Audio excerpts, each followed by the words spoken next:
Hey everyone, welcome to my channel. तो आज हम करेंगे क्लास 6 की गुरुकुल वाणी, जिसमें आज हम चैप्टर नंबर 7 करेंगे, बड़े भाई को पत्र। बात उन दिनों की है जब कलकत्ता, अब कोलकाता हो गया है, में डॉक्टर राजेंद्र प्रसाद वकालत की पढ़ाई कर रहे थे, मतलब लॉ की पढ़ाई कर रहे थे। वहाँ वे अपने बड़े भाई महेंद्र प्रसाद के साथ रह रहे थे। तो हम किसके बारे में पढ़ रहे हैं? डॉक्टर राजेंद्र प्रसाद के बारे में। वो कहाँ पे थे? कलकत्ता में क्या कर रहे थे? एलएलबी कर रहे थे, लॉ की पढ़ाई पढ़ रहे थे, और वो अपने बड़े भाई के साथ महेंद्र प्रसाद जी के साथ रहते थे। उन्हीं दिनों उन्हें गोपाल कृष्ण गोखले जी से मिलने का अवसर प्राप्त हुआ।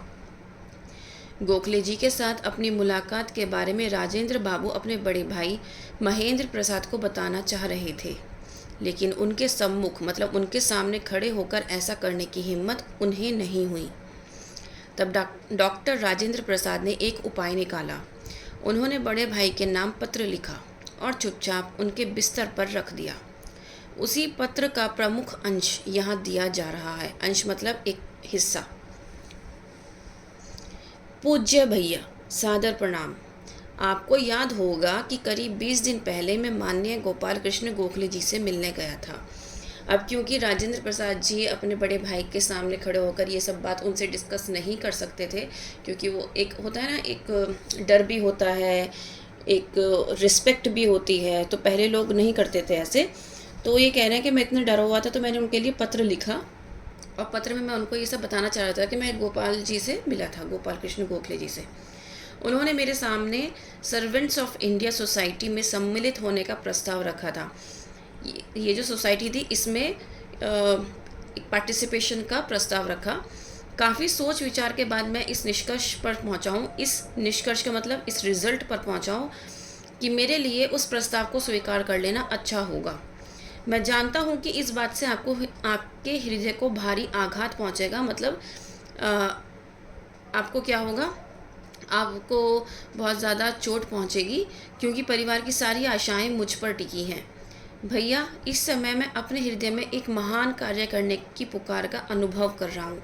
मतलब वो ये कहना चाह रहे थे कि अगर मैं इस सोसाइटी में पार्टिसिपेशन करता हूँ तो मैं गोपाल जी के साथ मिलकर एक महान कार्य करने का अनुभव फील कर रहा हूँ। अभी से मैं फीलिंग वो आ रही है मुझे। श्रीमान गोखले की सोसाइटी में सम्मिलित होना मेरे लिए कोई व्यक्तिगत त्याग की बात नहीं है। सोसाइटी से जो कुछ मुझे मिलेगा वही मेरे लिए काफ़ी होगा। मतलब उन्होंने कहा कि सोसाइटी में एंट्री होने का मतलब कोई व्यक्तिगत त्याग नहीं है, जो कुछ मिलेगा मैं उससे सेटिस्फाइड रहूँगा। मैं जानता हूँ कि यदि मैं वकालत करके कमाने लगूँ तो कुछ रुपए हासिल कर सकूँगा। शायद ऐसा करके समाज में अपने परिवार का दर्जा भी ऊंचा करने में समर्थ हो जाऊँगा। मतलब उनका कहना ये था कि अगर मैं वकालत की पढ़ाई कंप्लीट करता हूँ तो मैं वकालत की कंप्लीट करने के बाद मैं प्रैक्टिस करूँगा, तो फिर मैं कुछ पैसे भी कमा सकता हूँ, जिससे मैं अपनी फैमिली का नाम भी रोशन कर सकता हूँ। लेकिन मैं क्या कर सकता हूँ कि अपने परिवार का दर्जा भी ऊंचा करने में समर्थ हो जाऊँगा, मतलब कि मैं योग्य हो जाऊँगा। मैं जानता हूँ कि आज के समाज में लोग अपने विशाल हृदय के कारण नहीं, बल्कि धन दौलत के कारण गिने जाते हैं। इस संसार में लोग जितने धनाढ्य होते जाते हैं, उतनी ही उनकी आवश्यकताएं भी बढ़ती जाती हैं। धनाढ्य का मतलब होता है धनवान, जिसके पास ज़्यादा पैसा होता है उसका दिल उतना ही छोटा होता है। आपने देखा होगा, जितने ज़्यादा अमीर लोग होते हैं वो पैसा खर्च करने में कंजूसी करते हैं। कंजूसी से मतलब ये है, जब सामने वाले की मदद करने की बात आती है तब वो बिल्कुल भी हेल्प नहीं करते हैं। मैं ये नहीं कह रही हूँ किसी अनजान की हेल्प करो, लेकिन अगर कोई अपना भी उनके सामने आकर खड़ा हो जाए ना, तो वो तब भी उसकी मदद नहीं करते हैं। इस वे सोचते हैं कि अगर अपार धन पाकर वे सुखी होंगे, परंतु सुख तो अंतः मन से अनुभव किया जाता है। बहुत सारे लोगों को लगता है कि सिर्फ पैसा ही आपको खुशी दे सकता है, पैसे से आप सारी खुशियां खरीद सकते हो। तो मैं आपको बता दूं कि पैसे से कभी भी खुशियां नहीं खरीदी जा सकती। खुशियां उसमें होती हैं जब आप अपने फैमिली के साथ टाइम स्पेंड करते हैं, अपने पेरेंट्स की बहुत ज़्यादा रिस्पेक्ट करते हैं, आपके दिल में क्या चल रहा है, क्या हो रहा है आपके साथ पूरे दिन में, अपने पेरेंट्स के साथ आके डिस्कस करते हैं। तो आप अगर अपने पेरेंट्स के बहुत अच्छे फ्रेंड्स हैं, देन आपका अंदर की जो फीलिंग्स होगी ना वो डिफरेंट होंगी। अगर वहीं पर एक पेरेंट ऐसे हैं जो आपकी सारी ज़रूरतों को पूरा करते हैं, क्योंकि वो बहुत ज़्यादा अमीर हैं। आपको जो चाहिए आपके मांगते ही आपको मिल जाता है। आपके पास हर तरह का गैजेट है, आपके पास हर तरह का गेम है, जो आपको चाहिए आपके पास सब कुछ है, लेकिन आप तब भी खुश नहीं हैं। क्यों खुश नहीं हैं? क्योंकि गैजेट से, मोबाइल से, टैबलेट से, इससे खुशियाँ नहीं मिलती, इससे बीमारियाँ मिलती हैं। आज के टाइम में हम इतने ज़्यादा बीमार क्यों हैं? क्योंकि हम गैजेट्स की दुनिया में जी रहे हैं। आप पहले की दुनिया अपनी मम्मी से पूछिए, उनके टाइम में क्या होता था, हम बाहर खेलने जाते थे। हम लोगों का टाइम क्या था कि हम बाहर खेलने जाते थे। हम आउटडोर एक्टिविटीज़ बहुत रहती थी, हम सारे बच्चे मिलके खूब हंगामा करते थे, खेलते कूदते थे, भागते थे, दौड़ते थे, हर तरह का गेम खेलते थे, बैडमिंटन वगैरह सब कुछ खेलते थे। और फिर उसके बाद 6 साढ़े 6 बजे हम घर के अंदर एकदम घुस जाते थे और उसके बाद हम पढ़ाई करते थे। मतलब 5 से 6 वाला जो टाइम होता था ना, वो 1 घंटा तो हमारा फिक्स्ड होता था कि हमें खेलना ही खेलना है, और उसमें पेरेंट्स भी कुछ नहीं कहते थे। इवन हम कुछ पढ़ भी रहे होते थे तो हमारे फ्रेंड सर्किल आगे खड़ा हो जाता था और पेरेंट्स भी आराम से भेजते थे, क्योंकि उनको पता होता था कि यही टाइम खेलने का है, उसके बाद बच्चा खेल नहीं पाएगा। ठीक है।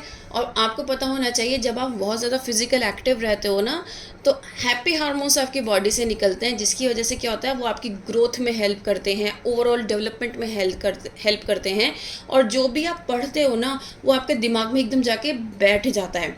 तो अगर आप कंपेयर करो तो आज की जो लाइफ है वो बिज़ी भी लाइफ है, और मतलब गैजेट्स के साथ घिरी हुई है। एक ही घर में होते हुए भी सबके हाथों में अलग अलग गैजेट्स रहते हैं, लोग आपस में बात नहीं करते हैं।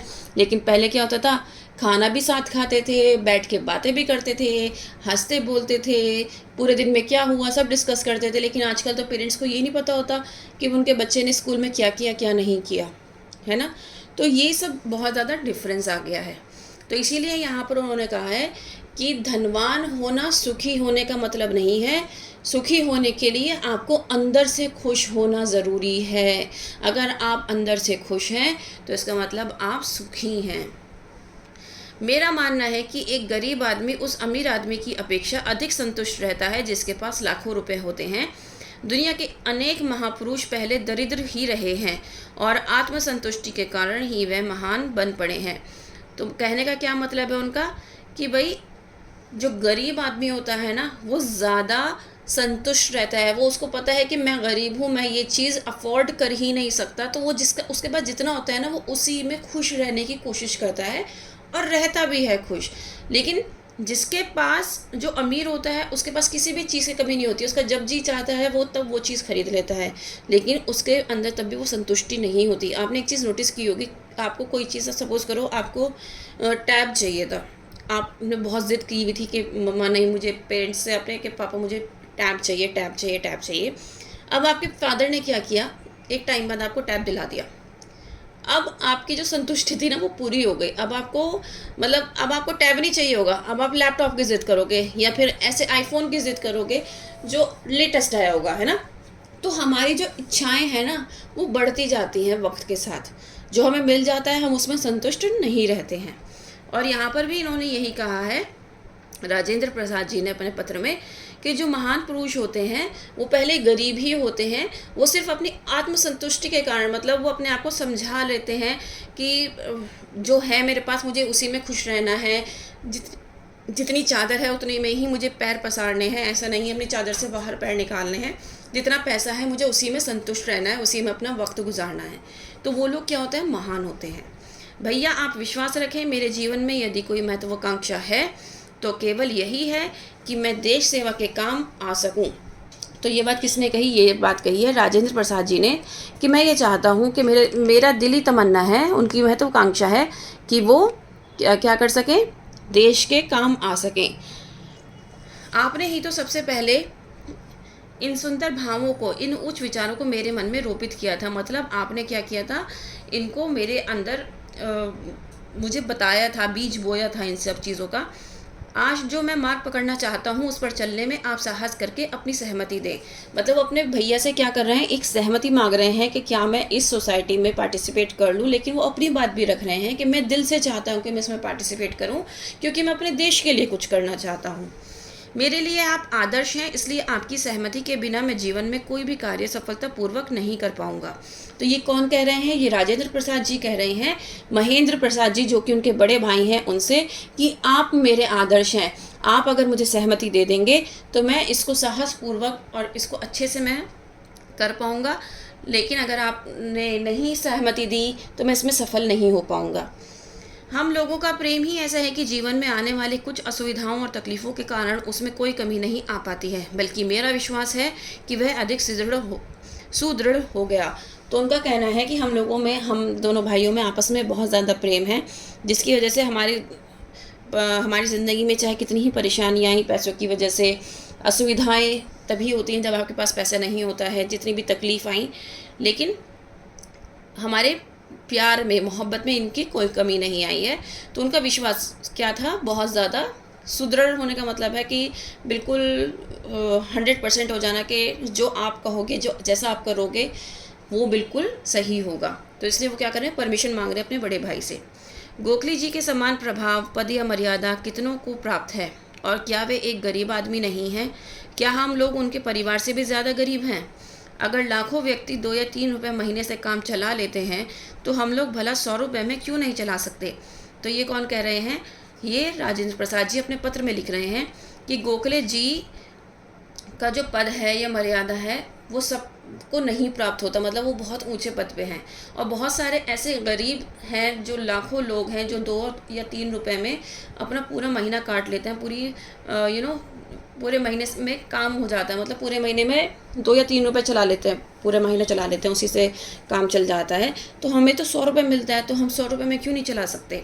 भैया मैं चाहता हूँ कि आप इस बात पर अविलंब विचार करें, मतलब बिना देर किए आप इस पर सोचें और अपनी राय मुझे बताएं। मुझे आशा है आप अनुमति अवश्य देंगे, क्योंकि मेरी नज़रों में आप ऐसे व्यक्ति हैं जिनके लिए रुपये पैसे तुच्छ, मतलब जिसकी कोई वैल्यू नहीं होती। तुच्छ मतलब बहुत छोटा वस्तु है और सेवा ही सब कुछ है। तो ये राजेंद्र प्रसाद जी ने अपने भाई को पत्र लिखा था, आपका अनुज राजेंद्र।